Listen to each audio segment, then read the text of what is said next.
Hello friends, Namaskar. This is CA Rohit Kaushik. Welcome to all of you to my YouTube channel CA Rohit Kaushik. Friends, हमने rules of debit and credit जो है start किए थे. Okay, part 1 मैंने आपको उसका जो है करवा दिया था. पार्ट 2 आज मैं करवाने जा रहा हूं. और फ्रेंड्स, पार्ट 2 को स्टार्ट करने से पहले मैं एक बार चाहता हूं कि रिवाइज करवाऊं कि पार्ट 1 में हमने क्या किया. तो सबसे पहले हमने अकाउंट्स के क्लासिफिकेशन, ट्रेडिशनल क्लासिफिकेशन स्टार्ट किए थे, जिसमें दो मेजर क्लासिफिकेशन थे, पर्सनल और इम्पर्सनल. ठीक है फ्रेंड्स. ओके, अब पर्सनल की 3 कैटेगरी थी. नेचुरल पर्सन्स, जिसको बोला था मैंने भगवान के बनाए हुए इंसान. आर्टिफिशियल पर्सन, कानून के बनाए हुए इंसान. और रिप्रेजेंटेटिव जो मैंने अभी करवाना था आपको. तो फ्रेंड्स चलिए हम अपना नेक्स्ट कैटेगरी पर्सनल अकाउंट की कर रहे हैं, दैट इज रिप्रेजेंटेटिव.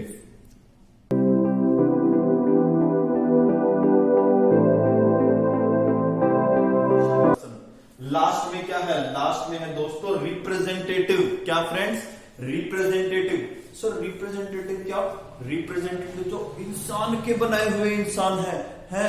हाँ, जो एक इंसान को रिप्रेजेंट करते हैं, जो इंसान को रिप्रेजेंट करते हैं. वैसे तो इंसान नहीं है, लेकिन वो जो है इनडायरेक्टली इंसान को रिप्रेजेंट करते हैं. जैसे दोस्तों कैपिटल. सर ये कैपिटल क्या होता है? फ्रेंड्स, कैपिटल तो आसान भाषा में होता है एक बिजनेसमैन अपने बिजनेस में खुद से जो लगाता है, अपने बिजनेस में खुद से जो लगाता है, चाहे वो कैश की फॉर्म में हो या किसी अदर प्रॉपर्टी की फॉर्म में हो, तो जितना भी अमाउंट वो लगाएगा वो उसकी कैपिटल है. और दोस्तों सुनो, जब कोई बिजनेस होता है ना, बिजनेस में अगर हम बिजनेसमैन को रिकॉर्ड करेंगे, बिजनेस में बिजनेसमैन को रिकॉर्ड करेंगे तो उसके नाम से रिकॉर्ड नहीं करते. प्रोप्राइटर को उसके नाम से रिकॉर्ड नहीं करते, उसको रिकॉर्ड करते हैं 2 नाम से, एक कैपिटल और एक ड्रॉइंग. मतलब जब वो बिजनेस में पैसा लगाता है, तो उसे कैपिटल नाम से उसको हम रिकॉर्ड करेंगे. और जब वो बिजनेस से घर चलाने के लिए पैसा निकालेगा ना दोस्तों, उसको हम ड्रॉइंग्स के नाम से जो है रिकॉर्ड करेंगे. ठीक है फ्रेंड्स. कैपिटल ड्रॉइंग्स क्या है? कैपिटल ड्रॉइंग्स क्या है? कुछ नहीं, ये बस ओनर को, प्रोप्राइटर को रिप्रेजेंट कर रहे हैं.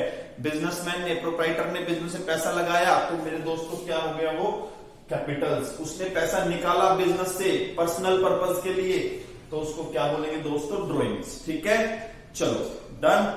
चलिए इसके बाद आउटस्टैंडिंग एक्सपेंसेस. सर ये आउटस्टैंडिंग एक्सपेंस समझ में नहीं आया दोस्तों, बताता हूं आपको. आउटस्टैंडिंग एक्सपेंसेस क्या है? मान लो एक कंपनी है, एक कंपनी में 10,000 एम्प्लॉइज है, और मान लीजिए किसी कारण से, मान लीजिए लॉकडाउन हो रहा है, लॉकडाउन के कारण से गवर्नमेंट ने 1 मंथ की सैलरी नहीं दी किसी भी एम्प्लॉय को. ठीक है फ्रेंड्स. तो अब गवर्नमेंट क्या करेगी? गवर्नमेंट क्या सभी एम्प्लॉयज को अलग से क्या अपनी लायबिलिटी दिखाएगी? ये मानेगी कि इसके नाम से सबके अलग नाम रिकॉर्ड करेगी? नहीं फ्रेंड्स, उन सबको लायबिलिटी मानेगी एक कंपनी उन सबको लायबिलिटी मानेगी एक पर्टिकुलर नाम से. उनके नाम 10,000 लोगों के नाम अलग अलग रिकॉर्ड करना इज नॉट पॉसिबल. तो वो क्या करेगी? 10,000 लोगों का एक प्रॉपर एक सिंगल अकाउंट खोल देगी, जिसका नाम है आउटस्टैंडिंग सैलरीज अकाउंट. क्या फ्रेंड्स? Outstanding salaries account. तो आउटस्टैंडिंग सैलरीज अकाउंट जो है वो रिप्रेजेंट किसको कर रहा है?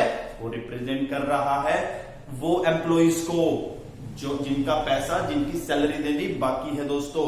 और हाँ, अगर एम्प्लॉय एक भी हो तो भी उसके नाम से रिकॉर्ड नहीं करेंगे, रिकॉर्ड करेंगे आउटस्टैंडिंग सैलरी के नाम से. ऑल्दो इसमें 3-4 आइटम्स और होते हैं. ठीक है, चलो, लेकिन अभी के लिए इतना ही फ्रेंड्स. ठीक है. अच्छा, इसमें मैंने ना नेचुरल पर्सन में डेटर एंड क्रेडिटर करके लिखा हुआ है. डेटर दोस्तों कौन होते हैं? हालांकि जो कॉमर्स के स्टूडेंट है, 11th क्लास के स्टूडेंट है, उनको पता है, लेकिन जिन्होंने अकाउंट नहीं पढ़ा आज तक, उनको बता रहा हूं मैं.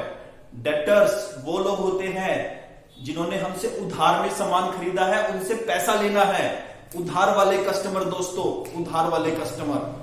दूसरी तरफ क्रेडिटर्स कौन है? वो लोग जिनसे हम उधार में लेके आए, मतलब उधार वाले सप्लायर जो हमें उधार में सप्लाई करते हैं। समझ में आ गई दोस्तों मेरी बात? चलो, तो ये तो था आपका personal account. Personal account, person का अकाउंट। पर्सन किसको बोला मैंने बता दिया, 3 तरह के लोगों को पर्सन बोला। अब सुनो दोस्तों, एक बात बताओगे मेरे को। अब पर्सन की जब बात करी है, बिजनेस में पर्सन जो होते हैं वो 2 उनके रोल होते हैं, 2 तरह के रोल होते हैं। या तो वो रिसीवर होते हैं या वो गिवर होते हैं, मतलब या तो कुछ रिसीव करेंगे या कुछ देंगे। तो फ्रेंड्स अब पढ़ते हैं rule of debit and credit क्या है दोस्तों। चलो पढ़ते हैं फ्रेंड्स। आसान भाषा में, अगर एक पर्सन रिसीवर है, रिसीव कर रहा है तो डेबिट करेंगे। और फ्रेंड्स अगर एक पर्सन गिवर है, जो दे रहा है, उसे क्या करेंगे दोस्तों, उसे क्रेडिट करेंगे। रिसीवर है मतलब रिसीवर तो डेबिट, गिवर तो क्रेडिट, मतलब रिसीवर तो डेबिट, गिवर तो क्रेडिट। समझ में आ गई होगी मेरे ख्याल से आपको बात, ठीक है फ्रेंड्स। इसके बाद आता है आपका रियल अकाउंट। रियल अकाउंट क्या है दोस्तों? पर्सनल अकाउंट तो पढ़ लिया, रियल अकाउंट फ्रेंड्स बिल्कुल सिंपल लैंग्वेज में, बिजनेस में ना, बिजनेस में जो बिजनेस की प्रॉपर्टीज हैं, लेकिन पर्सन्स को छोड़कर, बिजनेस में पर्सन्स को छोड़ के जो भी बिजनेस में प्रॉपर्टीज है वो सारी रियल है, हाँ या ना? देखो मैंने लिखा भी है, मीन्स जो बिजनेस में पर्सन के अलावा रियल में है, मतलब जो रियल में दिखता है, जो रियल में बिजनेस में है पर्सन के अलावा, वो क्या है दोस्तों? Real account. और दोस्तों रियल में क्या दिखता है? रियल में दिखता है असेट्स, प्रॉपर्टीज, संपत्ति, ठीक है ना दोस्तों? तो all assets except those which are person, वो क्या है हमारे? वो है हमारे दोस्तों क्या? रियल अकाउंट के पार्ट, ठीक है। चलो अब रियल अकाउंट का रूल क्या है दोस्तों? रियल अकाउंट में क्या क्या आता है देख लेते हैं। बिल्डिंग्स आती हैं, बिल्डिंग प्रॉपर्टी है तो इसका मतलब रियल है। Machinery, computer, furniture, laptop, mobile phone, vehicles etcetera etcetera, सब कुछ क्या है? सब कुछ जो है वो है हमारे क्या? रियल अकाउंट में आते हैं। सर आप एक चीज भूल गए दोस्तों, क्या भूला बताओ? सर बैंक्स भूल गए। बैंक भी तो एसेट होती है, प्रॉपर्टी होती है हमारी। बैंक में जो पैसा होता है दोस्तों हमारी प्रॉपर्टी, ये बात तो ठीक है, लेकिन बैंक को पर्सन बोला गया था। देखिए बैंक पर्सन है तो इसका मतलब बैंक एसेट तो है, लेकिन वो पर्सन है तो वो रियल में ना जाके पर्सन में चला जाएगा, पर्सनल अकाउंट में चला जाएगा। सर एक आइटम और भूल गए आप दोस्तों, बताओ, याद दिलवाओ मेरे को। डेटर्स, डेटर्स उधार वाले कस्टमर से हमें फ्यूचर में फायदा होना होता है, पैसा आना होता है, इसीलिए वो भी तो हमारी प्रॉपर्टी है, वो भी तो हमारे एसेट है, उसको भी तो रियल में दिखाओ। फ्रेंड्स फिर भूल गया क्या? डेटर जो होते हैं ना, वो 2 कान, 2 आंख, 2 हाथ, 2 पैर, नाक, वही होते हैं। इसका मतलब वे पर्सन होते हैं, और अगर पर्सन है तो कहां चले गए? पर्सनल अकाउंट में। आपको मेरी बात समझ में आ गई होगी। चलो दोस्तों अब देखते हैं रूल क्या है डेबिट एंड क्रेडिट का रियल अकाउंट में। रूल देख लो। देखो दोस्तों अगर मैं प्रॉपर्टी की बात करता हूं, एसेट की बात करता हूं, एसेट या तो आएगी या जाएगी। क्या दोस्तों? एसेट आएगी, कम्स इन, या जाएगी। तो रूल ये है दोस्तों, कम्स इन तो डेबिट, गोज आउट तो क्रेडिट। क्या? कम्स इन तो डेबिट, गोज आउट तो क्रेडिट। आ गई बात समझ में? चलो तो ये था आपका क्या? पर्सनल अकाउंट और रियल अकाउंट का।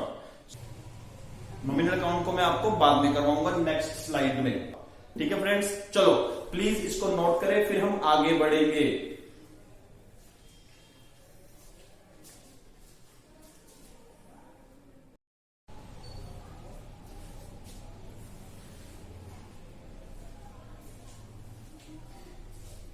चलिए फ्रेंड्स स्टार्ट करते हैं हमारी लास्ट कैटेगरी, जिसका नाम है नॉमिनल अकाउंट। आई थिंक आपको पर्सनल अकाउंट और रियल अकाउंट अच्छे से समझ में आ गया होगा। तो चलिए फ्रेंड्स क्या है नॉमिनल अकाउंट?